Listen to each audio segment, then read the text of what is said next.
Então tá bom. Então a nossa aula de hoje é sobre os conflitos que estão acontecendo, que aconteceram na verdade até o fim da semana passada, né? Sobre Israel e a Palestina. Eu não sei se vocês tiveram a oportunidade de ver ou ouvir alguma coisa sobre isso nos jornais, enfim. Então por isso que eu queria contextualizar. E ainda mais porque esse é um assunto que por ele estar tanto tempo acontecendo, vocês vão ver com essa aula, é um assunto que sempre cai corriqueiramente nos vestibulares, tá? Então é bom a gente sempre estar atualizado sobre isso. Provavelmente vocês vão passar por esses assuntos também.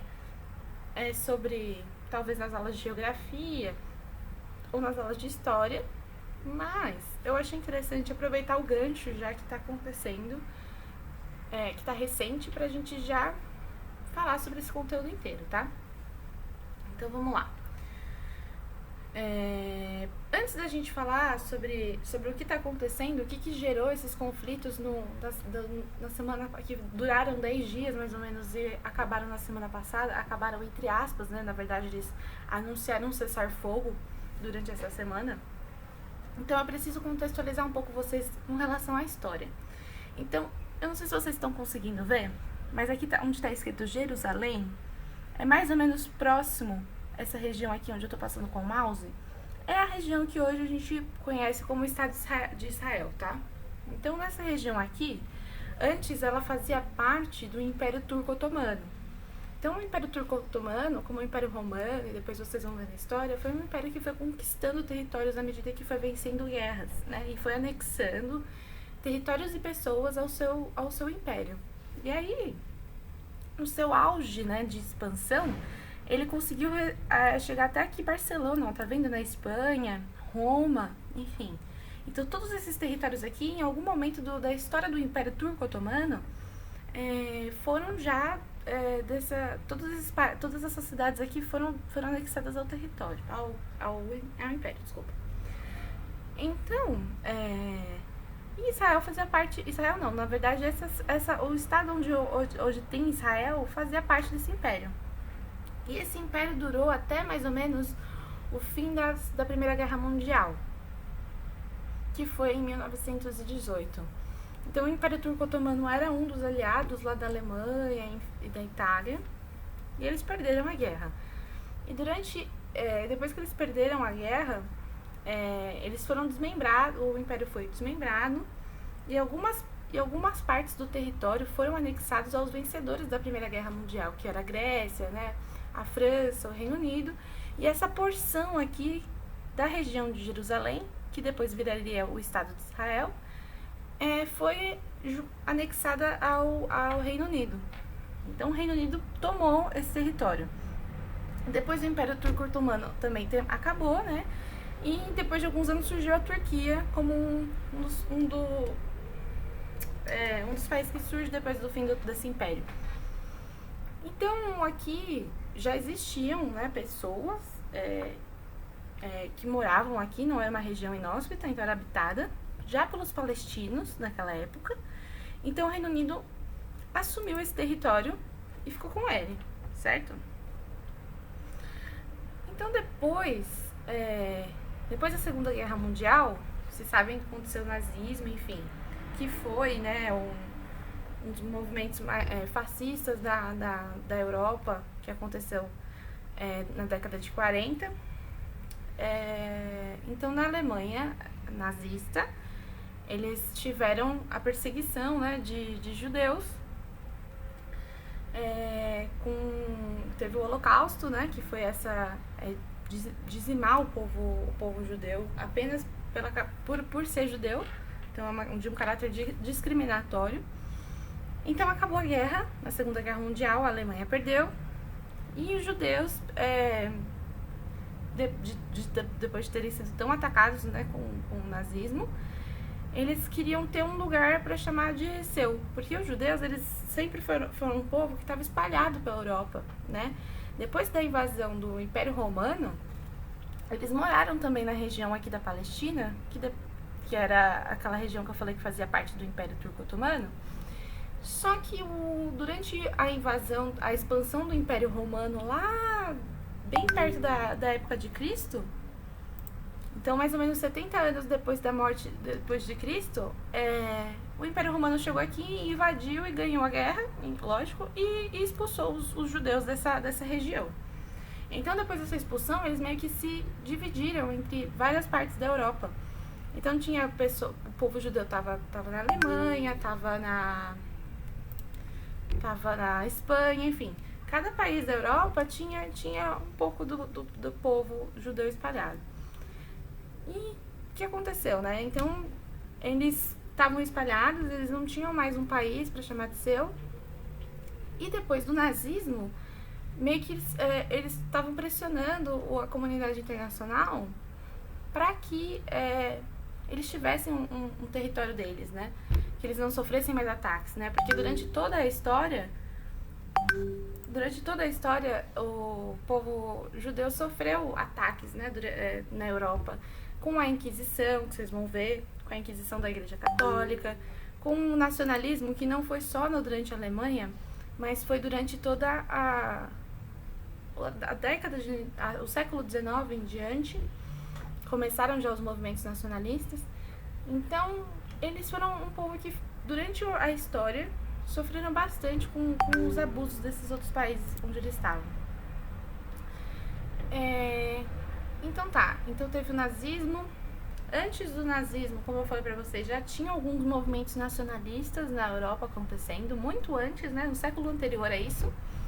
E os judeus, vendo esses movimentos surgirem, eles também criam um movimento nacionalista encabeçado por um húngaro judeu, que chama-se sionismo, que é esse movimento de voltar, que o povo judeu tenha uma terra que ele possa se chamar de lar e voltar para suas origens, né? Basicamente é isso que o sionismo fala. E onde eles consideram ser a terra deles, né? A terra do povo judeu? Justamente aqui nessa região que antes era a Palestina, né? Por causa da história do povo judaico, né? Daqui ser uma região muito importante para eles religiosamente também. Porque é aqui onde fica Jerusalém, que é onde fica Belém, enfim. Então, eles queriam retomar para esse lugar aqui. Então, desde 1870, se não me engano, que é quando surge o sionismo, alguns judeus já começaram a vir para cá, para essa região da Palestina. E, inclusive, comprando terras do Império do Turco Otomano que estava naquela época, né? Então, eles iam lá, chegavam lá com a família, compravam um pedacinho de terra e foram ficando. Então, essa aqui é um mapa da Palestina em 1946. Então, ainda tinha acabado de acabar a Segunda Guerra Mundial, que acabou em 1945. E olha aqui, em laranja é a parte do território em que os palestinos moravam, né? Que eram o povo que estava lá desde o Império Turco Otomano. E em branco, mais ou menos, eram as regiões que já estavam sendo habitadas por judeus. Então, eles compraram esses terrenos, né? Enfim, um ano depois que foi criado o Estado de Israel, olha como ficou.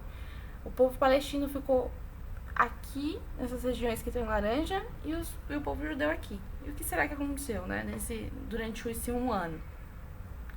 Como eu falei pra vocês, esse país aqui estava sob o domínio do Reino Unido, né? Depois que eles perderam a Primeira Guerra Mundial, o Reino Unido foi lá e falou, não, deixa aqui que eu vou cuidar desse território agora.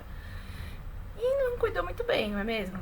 Então, existia essa pressão do povo judaico, e aí a comunidade internacional pressionou o Reino Unido falando, olha, o povo judeu precisa de um território e você está cuidando do território da Palestina. Você tem que... Seria de bom tom você colocar o povo para morar na terra que é deles, né? Então ele autorizou o pessoal, os judeus foram se mudando para lá, e aí o povo palestino viu que estava começando a chegar gente a morar, a conviver com eles, e eles já não foram gostando muito, assim. E aí o que aconteceu? Começou a ter alguns conflitos internos, né? E o Reino Unido não conseguiu resolver esse problema, e o que ele fez? Jogou a responsabilidade para a ONU, que era uma organização que tinha acabado de nascer com o intuito de promover a paz, né, e a conversa entre as nações, evitar guerras como a Primeira e a Segunda Guerras Mundiais, que foram muito grandes, levaram bastante ano e muitas vidas. Então, esse foi basicamente a primeira tarefa grande da ONU, foi resolver a questão da Palestina com Israel. Então, o que a ONU resolveu fazer, né? Ela resolveu fazer o seguinte: como essa era uma terra que pertencia aos judeus antigamente, mas tinha já gente morando lá, ela falou, vamos fazer o seguinte: 44% da terra da Palestina vai ser para os palestinos e 55% das terras vai ser para o pessoal que tá chegando, os judeus, né? E aí, o que aconteceu? E Jerusalém e Belém, e mais uma outra cidade que agora eu esqueci, vão se tornar cidades internacionais, ou seja, não são nem território de um nem de outro. Eles vão ser, como eles são cidades de importância religiosa, não só para o povo judeu, como o povo palestino, e também para o povo cristão, porque permeia a história dessas três religiões, né, que tem base na crença em Deus. Eles vão se tornar uma cidade internacional para que essas três religiões sejam bem aceitas nessas regiões. Então tá, Israel topou, Israel não, o povo judeu topou a criação do Estado, seria chamado Israel, só que quem não gostou foi o pessoal da Palestina, nem os vizinhos da Palestina. Então todos os países aceitaram a criação do Estado de Israel, menos os vizinhos, que eram o Egito, a Síria, a Jordânia, porque eles não achavam aquilo justo para o povo palestino. Então eles votaram contra. Aí beleza, teve essa votação, o que o Reino Unido fez? Bom, já que tá tudo resolvido, eu vou sair daqui e vocês agora que criem o Estado de vocês. E aí ele saiu, só que não aconteceu desse jeito. O Estado da Palestina não se criou, porque não aceitou essa divisão. Ela achou que era uma divisão injusta, na verdade ele queria ficar com o território todo. Mas o pessoal de Israel foi lá e criou o Estado de Israel. E aí tudo bem, tava tudo bem. Tava 55-44, como a ONU tinha dito. Mas o que aconteceu? Os vizinhos daqui da região não gostaram e resolveram invadir Israel, o Estado de Israel, e tomar as terras de volta para o pessoal palestino que morava.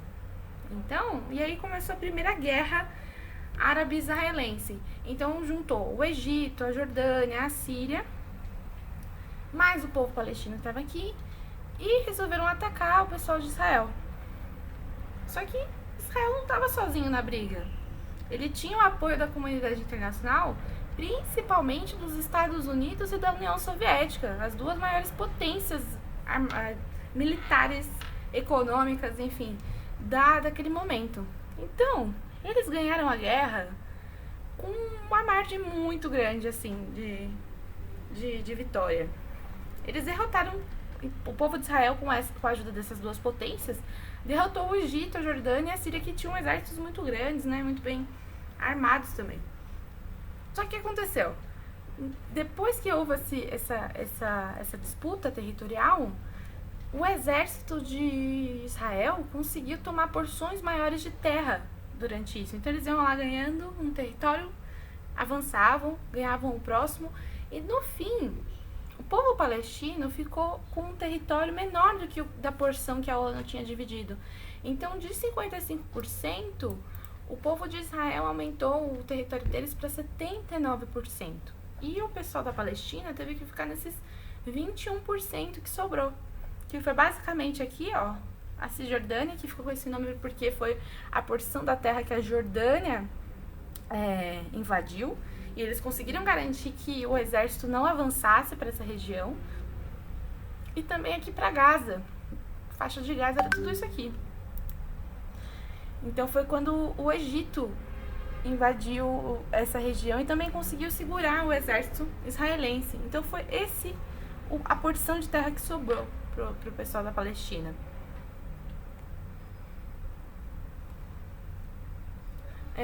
Isso que aconteceu, né? Essa já foi a primeira grande perda, a segunda, né? Porque a ONU já tinha mandado fazer a divisão entre os dois povos, né?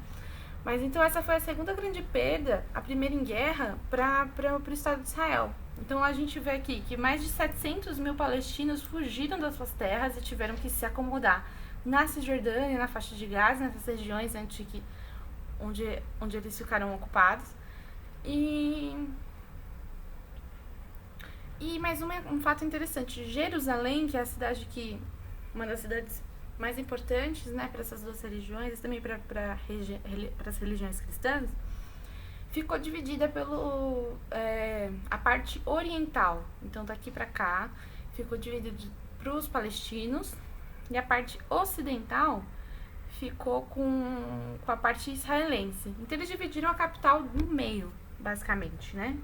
Então, bairros palestinos estão mais no oriente e bairros israelenses estão mais no ocidente.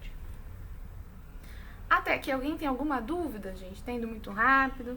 Eu pulei alguma parte que vocês não entenderam? Não. Beleza. Professora, essa hora que o Reino Unido sai, eles param de dominar essa região, né? Exato. Então eles dominam basicamente entre a Primeira e a Segunda Guerra, Isso. mais ou menos. Tá. Nesse vácuo de tempo, assim, mais ou menos 20 anos. Então eles ficaram... Foi de 1920, um pouquinho, até 1940. Então o Reino Unido mandou nessa guerra aqui durante esses 20 anos. E aí, algo que importante você lembrou, como eu falei pra vocês, o nacionalismo, né, nos países europeus não foi algo que aconteceu só na Alemanha, né? Era algo que estava sendo observado em quase todos os países naquela época. Na verdade, no século XIX, que é o ano de 1800 até 1900, antes da Primeira Guerra Mundial, eles já estavam formando países, porque não existia, tipo, o país italiano, o país alemão. Então, esse povo já foi percebendo, né, que eles não estavam sendo muito bem-vindos ali pelo pessoal. Então, durante esses 20 anos antes da Segunda Guerra Mundial, muitos judeus, por causa do sionismo que aconteceu no século passado, já estavam indo para morar lá em Jerusalém, lá em Israel. Tanto que eles começaram a comprar do Império Turco Otomano, lembra que eu falei? Então, já estava tendo uma onda migratória desde o século passado de judeus para essa região. Mas até então, o Estado soberano era o palestino. Eles estavam vivendo sob as condições do Estado palestino. Começou a dar problema quando o Reino Unido começou a ter domínio sobre essa região e não conseguia resolver os conflitos internos, né? Porque era realmente uma situação difícil, né? Porque ambos os povos tinham direitos sobre aquela terra, né?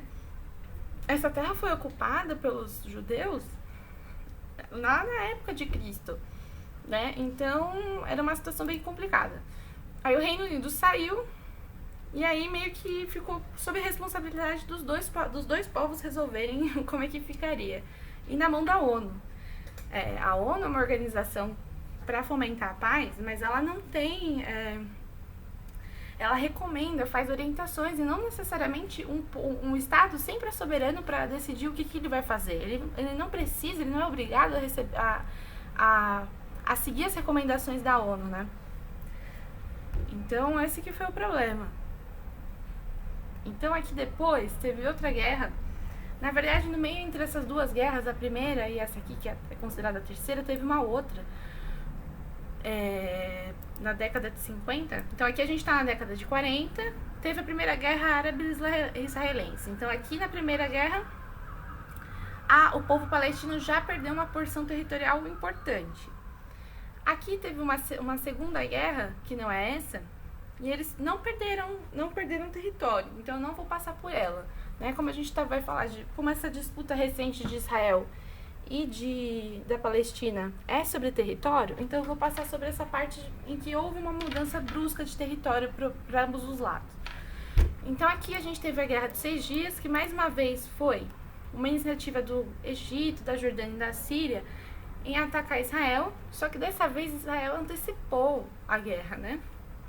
Eles estavam sentiam que esses três países iriam se juntar para invadi-lo de novo. E aí ele foi mais rápido e começou a guerra.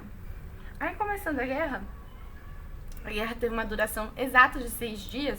Começou, se eu não me engano, no dia 5 de junho e acabou no dia 10 de junho desse ano de 1967. Então, o que acontece? O Egito, que já estava... O Egito, a Jordânia e a Síria, eles não... A questão entre a primeira guerra que eles tiveram com Israel nunca ficou bem resolvida, né? E aí, o que aconteceu? Teve essa guerra dos 6 dias e Israel invadiu, olha aqui, essa porção aqui da Península do Sinai, que era uma parte do Egito. Então, foi um território que ele ocupou. Além disso, ele passou a ocupar também a faixa de Gaza, a Cisjordânia e as colinas de Golã, que era uma parte do território sírio. Então, olha só, Israel queria só isso aqui, o que estava em marrom, passou a ser tudo isso aqui. Depois, né, Israel devolve essa parte aqui pro Egito, né? Acho que, se eu não me engano, em 1982. Mas essas áreas aqui da faixa de Gaza, que, se vocês perceberem, ó, a faixa de Gaza vinha até aqui, tá vendo? Aqui, ela já diminuiu bastante. Então, além dele ocupar, ele expulsou os palestinos que estavam aqui nessa região. E aí, ele passou a ocupar isso aqui e isso aqui. O que quer dizer quando você ocupa? Né? Apesar das pessoas ainda estarem morando aqui, agora elas são forçadas a conviverem com outra polícia, outro esquema de organização aqui. Então, basicamente, Israel tomou todos os territórios. E aqui são territórios híbridos, né? Que moram palestinos e moram também israelenses. Então, olha só, bem que não sobrou nada, né, para o povo palestino. Nada com que eles tenham autonomia para decidir, enfim. Enquanto povo, as decisões que eles se organizarem politicamente. E ainda que ela pegou uma parte do Egito, mas que ela devolve depois em 1982. Então tá. Então, mais uma vez, né, o povo palestino perdeu a guerra, né? Na verdade, os seus aliados perderam a guerra, ficaram numa situação territorial pior do que elas já estavam. Então, a cada guerra, o povo palestino foi perdendo autonomia e foi perdendo território, né? E dessa vez aqui foi basicamente permanente, né? Essas ocupações aqui em Gaza, elas aconteceram até basicamente meados de 2000. Então, foram quase 40 anos vivendo sobre essa repressão militar aqui em Israel. E na Cisjordânia eles ainda estão lá, tá? Eles ainda ocupam essa parte.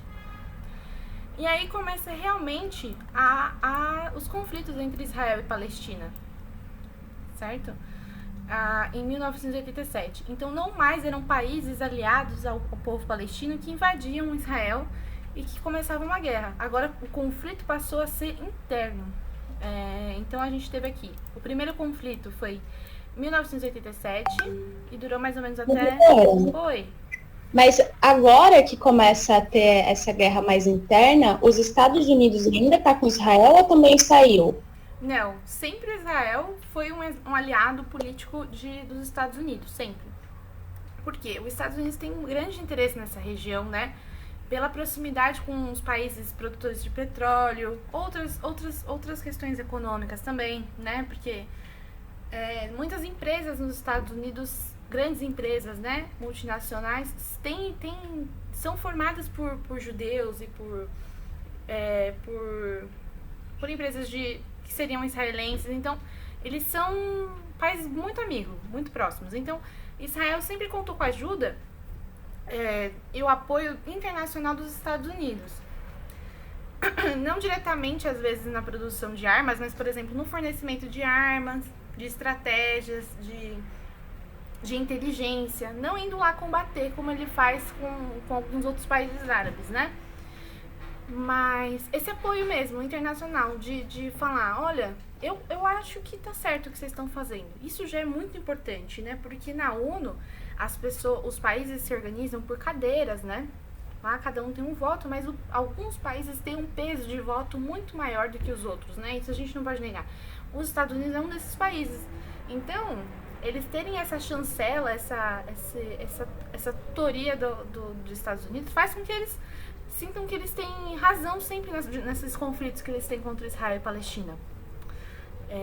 Então, sim, os Estados Unidos continuam ajudando, sempre ajudou, historicamente, desde aquela primeira guerra, mas não necessariamente mandando soldados, por exemplo, para a região. a ajuda deles às vezes é em vários outros sentidos, tá? Então, respondi a pergunta? Sim. Beleza. Obrigada. Imagina. Então, aqui em 1987, começa o primeiro conflito e tem a criação do Hamas, né? Em 1987, o que aconteceu? Um carro com cinco soldados israelenses na região da faixa de Gaza se envolveram num acidente com palestinos, né? E esses palestinos vieram a falecer.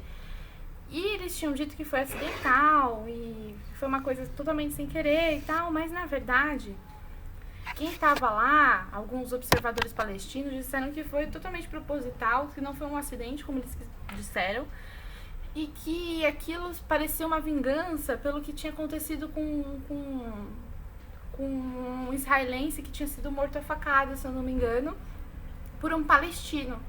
Então foi uma ação de vingança pelas testemunhas oculares lá. Só que todas as testemunhas oculares naquela época eram palestinos. Então fica difícil saber qual foi realmente a verdade do que aconteceu naquela situação. Então, o que aconteceu? Os palestinos que ficaram revoltados com aquela situação, né? Eles começaram a atacar com pedras e paus. E aí por isso que é o nome de intifada, porque é uma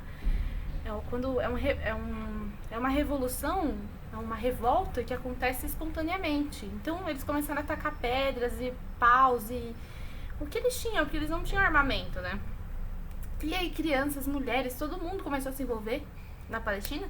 Então toda vez que aparecia algum veículo militar israelense era alvejado com pedra. Só que assim, uma coisa é você bater numa pessoa com pedra, outra é você responder com poderio militar de uma arma automática, uma metralhadora. E foi assim que o exército israelense respondeu. E aí, com essa questão dessa desigualdade de poderio militar, né, foi criado o Hamas, né, que Israel chama de grupo terrorista. Mas não é só Hamas não é só uma parte armada não é uma organização só armada do povo palestino da faixa de Gaza.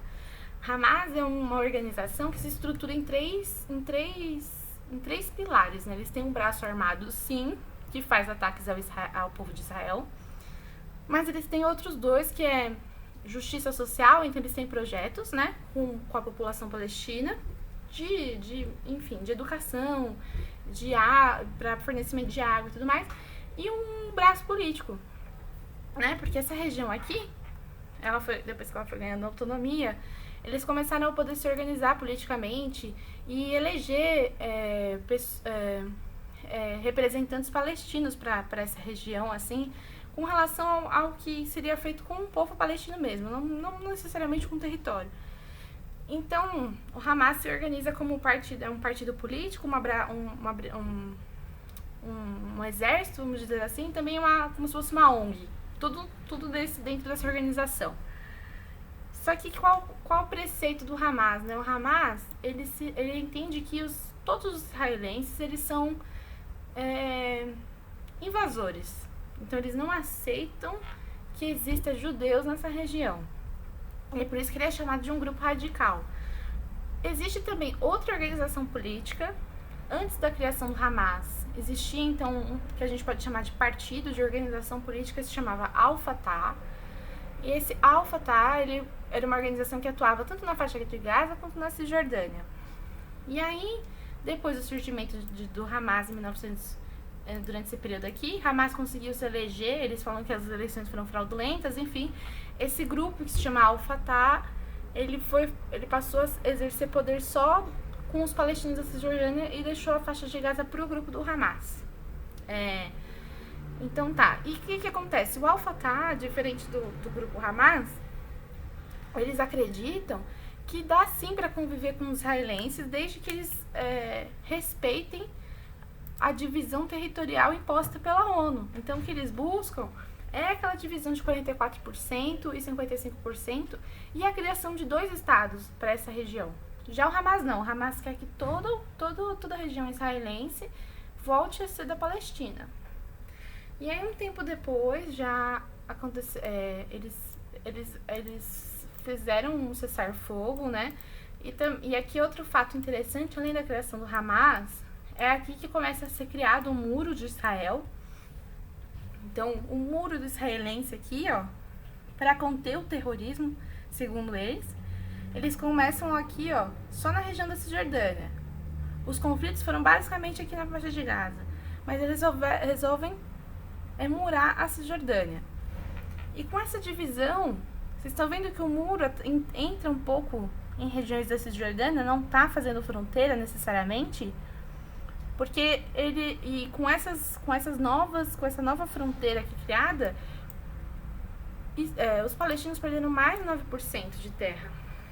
E o povo de Israel fez esse muro em situações em que em territórios que tinha mais água, por exemplo, que tinha um solo mais fértil. Então não foi só o desejo de antiterrorista que fez com que eles criassem esse muro, sabe? E aí aqui alguns relatórios falando sobre essa questão além disso, do apartheid, né? Discriminatório, de isolar uma população inteira, chamar todo mundo que mora aqui dentro de terrorista. Isso é muito grave. Então, várias organizações internacionais começaram a fazer relatórios e pesquisas sobre o que acontece nessa região. E aqui tem algumas publicações que eu encontrei, deixei aqui depois o link para vocês, mas esse Human Rights Watch, que é como se fosse um observatório dos direitos humanos, denuncia trabalho infantil na Cisjordânia. Então, assim, o que acontece? Eles vão aumentando aqui as fronteiras deles, eles vão criando assentamentos de gente, começa a mudar mais colonos, que eles chamam colonos israelenses. Esses colonos vão fazer algum trabalho agrícola, e eles contratam essas pessoas que estão muradas aqui e perdem a oportunidade de trabalho em outras regiões, porque elas só podem se movimentar aqui dentro, elas não podem sair, não podem entrar. Então elas têm que arranjar alguma fonte de renda. E às vezes elas vão, a fonte de renda que elas conseguem é explorando, fazendo com que as crianças palestinas trabalhem, aceitar serviços quase que análogos à escravidão aqui. Então, tem bastante denúncia de trabalho quase que escravo aqui nessa região e também de trabalho infantil, que é proibido lá, né, em Israel. Então, vamos lá. Vou avançar um pouquinho, que eu tô bem atrasada aqui, mas tem muita coisa acontecendo. Ah, tá. Então, chegamos ao que tá acontecendo agora. Ah, professora, mas assim, depois de 2000 e... Cadê? Caramba, cadê? Depois de 2005... Quer dizer que eles estão em paz desde então? Não. Eles tiveram outros conflitos durante todo esse tempo. Ah, e o que foi essa segunda intifada? Desculpa, eu esqueci de falar pra vocês. Eles tinham... O que estourou essa segunda intifada, né? Esse movimento mais violento? O primeiro-ministro israelense foi fazer uma visita na Cisjordânia, em Jerusalém, e ele foi considerado uma visita muito desrespeitosa, principalmente aos territórios ocupados pelos palestinos. Então eles ficaram descontentes com esse desrespeito do primeiro-ministro a essa visita, durante essa visita. Então eles começaram esses ataques também, esses conflitos armados de novo. E aqui não só com paus e pedras, tá? Aqui eles já tinham algumas bombas, alguns lançamentos de alguns ataques mais sérios, como homens-bomba invadindo lugares com civis israelenses, enfim. Então, antes aqui era basicamente o povo palestino, de uma vez só, muito irritado e atacando do jeito que podia. E aqui a gente já vê alguns atentados mais elaborados, assim. E aí não acabou, isso nunca acabou, eles sempre tiveram conflitos. Só que o que marca isso é a extensão dos conflitos e também o número de vítimas que vão sendo feitas, né, no passar do tempo. E por que esse aqui é algo que chamou de novo a atenção do internacional? Por esse caráter violento de novo. Então, o que aconteceu? O que gerou esses últimos acontecimentos, esses últimos conflitos também violentos entre o Hamas e Israel? Eu contei pra vocês que em Jerusalém foi dividida, lembra? Entre uma parte oriental e uma parte ocidental. E aí, o que aconteceu? Antes dessa divisão, tinham palestinos e tinham judeus que moravam em Jerusalém sem ter essa divisão formalizada, né? Então, tinha judeus na parte oriental, tinha palestinos na parte ocidental. Só que depois dessa divisão, ambos os povos tiveram que ir migrar para esses bairros ditos israelenses ou palestinos. Então, tem esse bairro aqui em Jerusalém que se chama, não vou saber pronunciar, tá, gente? Mas Sheikh Jarrah, eu acho que é Sheikh Jarrah que fala, que é um bairro da parte oriental, ou seja, então é formado por palestinos hoje. Só que tem alguns judeus falando que eles tinham terras lá, que eles compraram do Império Turco Otomano. Então, olha quão antigo é essa questão. E eles estão querendo a posse de novo dessas terras. Só que o que acontece? Eles realmente são proprietários dessas terras, pela lei. E os palestinos estão lá sob a condição de inquilinos. Então, esse bairro basicamente é judeu, é de propriedade judeu, mas quem tem direito de morar lá são os palestinos, nessa questão de inquilinos. Só que os palestinos que perderam os bairros do lado ocidental não têm esse mesmo direito, não são donos dos bairros ocidentais. E é aí que começou, porque esse grupo de judeus que tem essas propriedades nesse bairro entraram na justiça e foram ganhando o direito de ter a terra de volta. E esse mesmo direito não é um direito dos palestinos. E aí começam os conflitos. Então eles começaram com uma ação de despejo das famílias nesse bairro. A defesa dos judeus israelenses alega que em 1870, olha que longe, quando a Palestina ainda estava sob o domínio do Império Turco Otomano, eles haviam comprado as terras em Sheikh Jarrah. Então, esses compradores moraram lá até 1948, quando eles dividiram Jerusalém. E quando houve a Primeira Guerra Árabe-Israelense. E aí eles venceram na justiça a ação de despejo. E aí começaram os protestos, né, do povo palestino. E aí o que aconteceu? Durante o Ramadã, que é o mês religioso deles, foi quando começou mais ou menos essas ações de despejo. E durante o Ramadã, eles fizeram esses protestos. Inclusive, um dos protestos foi feito numa mesquita muito importante, acho que uma das 3 regiões mais sagradas para o povo muçulmano que existe no mundo. Então, eles foram atacados pelo exército, pelos israelenses, dentro dessa mesquita, durante um protesto pacífico. Então, eles foram alvejados. Palestinos que protestavam pacificamente foram reprimidos dentro da mesquita com gás lacrimogêneo e granadas. Então, assim... E ainda durante o Ramadã, que é um mês super importante para eles, de cunho religioso. Então, Hamas, que nem fica na Cisjordânia, fica lá na faixa de Gaza, entrou nessa briga. Alvejando aqui, ó, são bombas do Hamas vindo para Israel, e aqui o Israel mandando bombas para neutralizar essas aqui. Então, olha que loucura. Então o Hamas ficou muito irritado com essa situação, com esse desrespeito ao Ramadã e também o desrespeito a essa injustiça de legislação com o povo palestino lá da Cisjordânia, e eles resolveram fazer ataques ao povo. E o que aconteceu com esses ataques, né? Como vocês estão vendo aqui, ó, isso aqui é basicamente uma contra-inteligência do povo de Israel. Eles nem precisam saber de onde está vindo essas bombas. Eles atacam essas bombas no ar e a maior parte delas é neutralizada. E aí o que aconteceu? Esses conflitos duraram mais ou menos 11 dias. Meio que parou-se de falar um pouco da ação de despejo, porque aí o foco começou a ser neutralizar o ataque do Hamas. E aí qual que é a conta, né? O que aconteceu? Então, durante esses conflitos que duraram mais ou menos 11, 10 dias, foram até mais ou menos a semana passada, 250 palestinos foram mortos. E aí a gente tem criança, a gente tem um monte de inocente, ninguém participando dos atentados de nenhum dos lados. A gente também tem a morte de 13 israelenses civis. E aí, o que acontece? Além disso, a ONU contabilizou que cerca de 10 mil palestinos foram forçados a abandonar suas casas em Gaza por conta dos ataques de Israel. Então, Israel começou a bombardear os bairros na faixa de Gaza, alegando que eles estavam atacando lugares em que tinha inteligência do Hamas. Mas aqui, eles atacaram, inclusive, um prédio de comunicação que é do maior jornal, assim, da região, que é o Al Jazeera. Tipo, o que tem nesse prédio? Eles estão alegando que tem gente do Hamas aqui, sabe?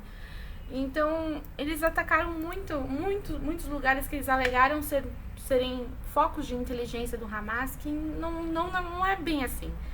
E além disso, eles dizem que eles avisaram as pessoas, os moradores dessas regiões, que eles seriam alvejados no dia seguinte.